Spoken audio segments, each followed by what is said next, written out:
Buraxılış imtahanına artıq 20 gün zaman qaldı. Buradan müraciətim abituriyentlərə olacaqdır.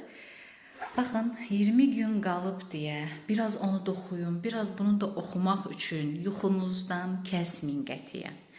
Bu 20 günü maksimum dərəcədə keyfiyyətli dəyərləndirmək istəyirsinizsə, sizin üçün bəzi tövsiyələrim olacaqdır.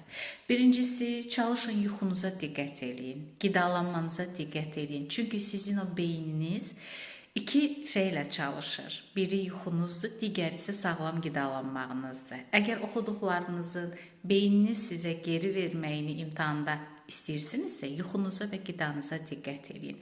İkincisi, ən önəmli, bu 20 günü, buraxılış imtahanına qədər müddəti planlı bir çalışma özünüz üçün qurun. Hansı mövzularda daha zəifsinizsə, onun planını çıxardın özünüz üçün və o plana uyğun olaraq gündəlik həmin mövzuları təkrar edib müəyyən miqdarda testlər işləməyə üstünlük verin. Üçüncüsü, əgər sınaqlarda imtahan həyəcanı, narahatçılığı yaşayırsınızsa, mütləq imtahandan öncə psixoloji dəstək alın ki, imtahanınız daha rahat keçsin. Dördüncüsü, ən önəmli isə bu dediklərimin hər birinə əməl etməyi bacarsanız, imtahanınız daha sağlam, daha uğurlu və daha keyfiyyətli keçəcəkdir.